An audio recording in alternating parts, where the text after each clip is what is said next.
Hi hello నమస్తే welcome to NXT morning మంత్ర. ఈరోజు morning మంత్రాలో మనతో పాటు ఉన్నారు ప్రముఖ ఫిజియోథెరపిస్ట్ అనిల్ విజయ్ కుమార్ గారు. సార్ నమస్తే. నమస్తే. ముందుగా అసలు వెన్నునొప్పి ఎందుకు వస్తుందంటారు? సో వెన్నునొప్పి మన అందరికీ కామన్గా వచ్చే నొప్పి. సో వెన్నునొప్పిని మనం లో బ్యాక్ పెయిన్ రకరకాలుగా మనం పిలుస్తూ ఉంటాం. డిస్క్ సమస్యలు వచ్చిన వాళ్ళకి వెన్నునొప్పులు వస్తాయి, తర్వాత పని చేసుకున్న వాళ్ళకి వెన్నునొప్పులు వస్తాయి. అదేవిధంగా ఏదైనా జిమ్ వర్కౌట్ చేసినా, లేకపోతే ఎక్కువసేపు నిలబడ్డా, పరిగెత్తినా, కూర్చున్నా, ఏ విధంగా అయినా సరే మనిషి జీవితంలో ఒక బ్యాక్ పెయిన్ అనేది కామన్గా మనం చూస్తూ ఉంటాం. సో అసలు వెన్నునొప్పి అంటే ఏంటంటే టాప్ టు బాటమ్ స్పైన్లో ఎక్కడైనా వచ్చినా సరే దాన్ని వెన్నునొప్పి అంటాం. మెడ భాగంలో రావచ్చు, ఛాతీ భాగం వెనక భాగంలో రావచ్చు, థొరాసిక్ అంటాం. అలాగే కింద నడుం లంబార్ అంటాం, దాని కింద భాగం సేక్రం, కాకిక్స్ అంటాం. వీటిల్లో ఎక్కడైనా నొప్పి వచ్చినట్టయితే దాన్ని మనం వెన్నునొప్పి అనగా చూస్తాము. వీటిల్లో మనకి ఎక్కువగా మనం చూసేది మెడ, నడు. సార్ అలాగే జిమ్ చేసే వాళ్ళకి కానీ, స్విమ్మింగ్ చేసే వాళ్ళకి లేదా స్పోర్ట్స్ ఆడే వాళ్ళకి ఫ్రీక్వెంట్గా బ్యాక్ పెయిన్ వస్తూ ఉంటుంది. సో ఇది తగ్గడానికి తీసుకోవాల్సిన జాగ్రత్తలు ఏంటంటారు? అసలు నొప్పి ఎందుకు వస్తుంది? సో ఇది వెరీ గుడ్ క్వశ్చన్ అండి. అసలే ప్రివెంట్ చేయటం మంచిది. Prevention is better than cure అంటాం. ఎస్. సో ఇది రాకుండా ప్రివెంట్ చేసుకోవాలంటే మనం ఏమేమి జాగ్రత్తలు తీసుకోవాలి? ఫర్ ఎగ్జాంపుల్ మార్నింగ్ వాకింగ్కి వెళ్ళొస్తూ ఉంటారు. వెళ్ళొచ్చినాక కొన్నిసార్లు వాళ్ళు వాకింగ్ అంతా అయిపోయినాక ఇంటికి వచ్చినాక కొంతమందికి బ్యాక్ పెయిన్ వస్తుంది. అదేవిధంగా కొంతమంది జిమ్కి వెళ్తారు. జిమ్కి వెళ్ళినాక అక్కడ వాళ్ళు కొన్ని ఎక్సర్సైజెస్ కానీ కొన్ని మూమెంట్స్ చేసినప్పుడు వాళ్ళకి బ్యాక్ పెయిన్ వస్తూ ఉంటుంది. కొంతమందిలో అలాగే బ్యాక్ పెయిన్ వచ్చి అలాగే ఉండిపోతూ ఉంటుంది. సో వీటికి ఇలాంటి బ్యాక్ పెయిన్ రాకుండా ఉండాలంటే మనం ఏమేమి జాగ్రత్తలు తీసుకోవాలంటే, ఎగ్జాంపుల్ మనం ఎక్సర్సైజ్ స్టార్ట్ చేసే ముందు ఫస్ట్ స్ట్రెచ్చింగ్స్ చేసుకోవాలి. సెకండ్ వచ్చరికి వార్మప్. సో ఈ రెండు ఎక్కువ మంది చేయరు. డైరెక్ట్గా వర్కౌట్కి వెళ్ళిపోతారు, లేకపోతే డైరెక్ట్గా ఎక్సర్సైజ్ చేయాలనే ఆనందంతో ఎక్సర్సైజ్ చేసేస్తూ ఉంటారు. ఇది నేను ఎక్కువగా చూసిన వాళ్ళలో, బ్యాక్ పెయిన్ వచ్చిన వాళ్ళలో నేను అడిగినప్పుడు ఈ రెండు చేయట్లేదని చెప్పిన వాళ్ళు ఎక్కువ మంది ఉంటారు. ఈ రెండు చేసిన వాళ్ళకి అసలు బ్యాక్ పెయిన్ రాదు, ఎటువంటి పెయినే రాదు, అసలు బ్యాక్ అనేదానికి పెయిన్ లేదు. సో ఇక్కడ ఫస్ట్ స్ట్రెచ్చింగ్స్, తర్వాత వార్మప్ సెషన్. వార్మప్ అయిపోయినాక మెయిన్ కోర్స్, అంటే మీరు ఏమైతే ఎక్సర్సైజ్ చేయాలనుకుంటున్నారో ఆ ఎక్సర్సైజ్ చేయటం. ఆ ఎక్సర్సైజ్ అయిపోయినాక cool down period. Cool down అయిపోయిన తర్వాత అగైన్ గో ఫర్ స్ట్రెచ్చింగ్స్. ఈ స్ట్రెచ్చింగ్స్ అయిపోయిన తర్వాత మీరు జిమ్ నుంచి బయటకు వెళ్ళాలి, ఎక్సర్సైజ్ నుంచి బయటికి రావటం ఇవి చేయాలి.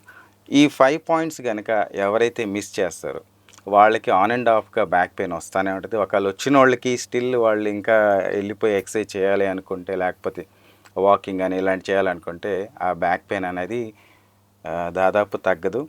ఒకవేళ తగ్గించుకోవాలనుకుంటే కనుక డెఫినెట్గా మీరు ఈ 5 పాయింట్స్ కనుక మీరు చేయగలిగితే డెఫినెట్గా బ్యాక్ పెయిన్ రాదు. ఎందుకంటే మనం ఎప్పుడైతే స్ట్రెచ్చింగ్ చేస్తున్నామో మజిల్ అనేది చాలా ఈజీగా దాని ప్రాపర్టీ మెయింటైన్ అవుతుంది, కంట్రాక్ట్ అండ్ ఎలాస్టిసిటీ. ఈ కంట్రాక్షన్ అండ్ ఎలాస్టిసిటీ ఎప్పుడైతే మనం మెయింటైన్ చేయగలమో డెఫినెట్గా అక్కడ మూమెంట్ అనేది చాలా బాగుంటుంది. ఎప్పుడైతే మూమెంట్ నీట్గా ఈజీగా ఉంటుందో అప్పుడు ఎటువంటి సమస్యలు వచ్చే ఛాన్సెస్ ఉండవు. సో ఇది ఫస్ట్ ప్రికాషన్. మనం జనరల్గా ఎవరైనా మీరు ఎక్కడికైనా వెళ్ళినప్పుడు ఈ ప్రికాషన్స్ కనుక తీసుకుంటే బ్యాక్ పెయిన్ నుంచి దూరంగా ఉండొచ్చు. సో ఇది మనం జనరల్గా చూస్తున్నాం. వాకింగ్ చేసే వాళ్ళకి మరి బ్యాక్ పెయిన్ ఎందుకు వస్తుంది? నిలబడ్డ వాళ్ళకి బ్యాక్ పెయిన్ ఎందుకు వస్తుంది? ఎక్కువసేపు కూర్చున్న వాళ్ళకి బ్యాక్ పెయిన్ ఎందుకు వస్తుంది? వీటిని ఎలా ప్రివెంట్ చేసుకోవచ్చు అంటే ఎక్సర్సైజ్ లేని వాళ్ళకి కూడా బ్యాక్ పెయిన్ వస్తుంది. సడన్గా వంగంగల్లే బ్యాక్ పెయిన్. ఇది ఎందుకు వస్తుంది అంటే వాళ్ళ స్పైన్ ఒక ఆర్చ్ అనేది డిస్టర్బ్ అవుతుంది. ఏ విధంగా డిస్టర్బ్ అవుతుంది అంటే కూర్చునే విధానం. ఫర్ ఎగ్జాంపుల్ సిట్టింగ్, ఇలా కూర్చోకుండా ఇలా కూర్చున్నాం అనుకోండి, డెఫినెట్గా ఇటు స్ట్రెచ్ అవుతుంది, ఇటు కంట్రాక్షన్ అవుతుంది. సో ఇక్కడ పెల్విక్ అనేది డిస్టర్బ్ అవుతుంది. సడన్గా అటువంటి వాళ్ళు కూర్చొని లేచినప్పుడు పట్టేస్తుంది. ఇంకోటి సడన్గా బెండ్ అవటానికి ట్రై చేస్తారు. ఎప్పుడు ట్రై చేస్తారు? ఎర్లీ అవర్స్ లాగా అప్పుడు మజిల్ అన్నీ రిలాక్స్గా ఉంటాయి కదా, గబుక్కనే బెండ్ అవటానికి ట్రై చేస్తారు. అటువంటప్పుడు వెన్నుపూసలో కల్క్ అని సౌండ్ వచ్చేసి మళ్ళీ అక్కడ బ్యాక్ పెయిన్ వచ్చే ఛాన్స్ ఉంటుంది. ఎక్కువగా రాంగ్ పాస్చర్లు అంటే కూర్చోవాల్సిన పద్ధతిలో కూర్చోకుండా ఒక పక్కకు కూర్చోవటం కానీ లేకపోతే ముందుకు జరిగి కూర్చోవటం కానీ ఇలా చేసినప్పుడు కూడా మనకి బ్యాక్ పెయిన్ వచ్చే ఛాన్సెస్ ఎక్కువ ఉంటాయి. ఇంకా అన్కంఫర్టబుల్ బెడ్ మధ్యలో అణిగిపోవటం, మళ్ళీ ఇంకోటి బాగా ఎత్తుకుంటాం మళ్ళీ అణిగిపోవటం. సో డిస్టర్బ్డ్ బెడ్ కనుక ఉన్నప్పుడు కూడా మనకి ఈ బ్యాక్ పెయిన్ వచ్చే ఛాన్స్ ఉంటుంది. తర్వాత మనం ఈ ఎక్కువగా ఫ్యాషన్ పీరియడ్ అలాగ చూసినప్పుడు హై హీల్స్ వేసుకుంటారు. హై హీల్స్ వేసుకున్నప్పుడు కూడా ఆ పెల్విక్ అనేది ఆ పెల్విస్ ఇలా ముందుకు జరిగిద్ది. అలాంటప్పుడు ఈ కర్వేచర్ కాస్త ఎక్కువ వస్తుంది, లార్డోటిక్ కర్వేచర్ అని. ఈ కర్వేచర్ ఎక్కువ వచ్చినప్పుడు కూడా వాళ్ళు ఎప్పుడైతే రిలాక్సేషన్ పొజిషన్కి వెళ్తారో మళ్ళీ పెల్విస్ వెనక్కి వచ్చే క్రమంలో వాళ్ళకి బ్యాక్ పెయిన్ ఎక్కువగా ఉంటుంది. కొంతమంది అదే తరచుగా వేసుకొని ఆ హై హీల్స్లోనే ఉన్నారనుకోండి, ఆ పెల్విస్ ముందుకు జరిగి ఒక ఎముక మీద ఇంకో ఎముక జారే ఛాన్సెస్ ఉంటాయి. సో ఇలాగా మనం మాట్లాడుకుంటూ వెళ్తే చాలా కారణాలు ఉంటాయి. సడన్గా బైక్ మీద వెళ్తున్నప్పుడు స్పీడ్ బ్రేకర్ వచ్చింది అనుకుందాం. ఆ స్పీడ్ బ్రేకర్ వచ్చినప్పుడు గతుకుల్లో గట్టిగా పడ్డప్పుడు అక్కడ కూడా మనకి ఆ వెన్నుపూసని గట్టిగా హార్ట్ టచ్ అయినప్పుడు పైన గ్రావిటేషనల్ ఫోర్స్, కింద నుంచి గ్రౌండ్ రియాక్షన్ ఫోర్స్, ఈ రెండింటి మధ్యలో డిస్క్ అణిగిపోయినప్పుడు కూడా మనకి పెయిన్ వచ్చే ఛాన్సెస్. ఇట్లాగా రకరకాల కారణాలు ఉన్నాయి. సడన్గా కొంతమంది వెయిట్ మోస్తారు.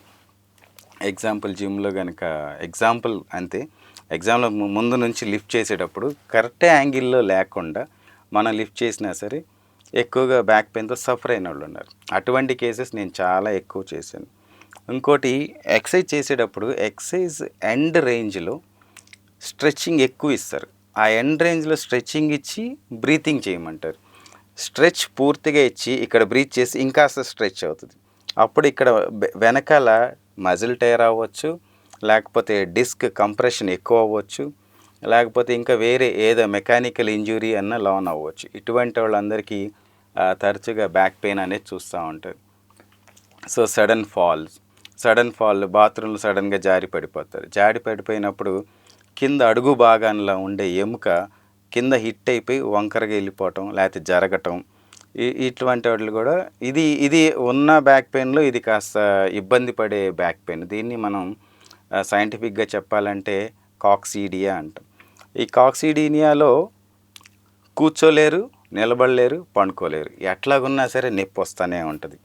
సో ఇటువంటి వాళ్ళందరికీ, ఇటువంటి సమస్యలతో బాధపడే వాళ్ళందరికీ ఫస్ట్ ప్రికాషన్స్ ఏంటంటే వాళ్ళు ఉదయాన్నే లేచి కాస్త స్ట్రెచ్చింగ్స్ చేసుకొని వామప్ లాగా చేసుకొని తర్వాత దానికి సంబంధించిన ఎక్సర్సైజ్ కనుక చేసుకోగలిగితే వీటన్నిటిని మనం దాదాపు తగ్గించవచ్చు, అసలు రాకుండా కూడా కాపాడవచ్చు. సార్ అలాగే ఎముక మీద ఎముక జారింది అనే పదం వింటూ ఉంటాం, అసలు అంటే ఏంటంటారు? సో ఇందాక మాట్లాడినప్పుడు మనం చూస్తున్నట్టయితే హై హీల్స్ వేసుకున్న వాళ్ళు పెల్విస్ అనేది ఇలా తిరిగిద్ది.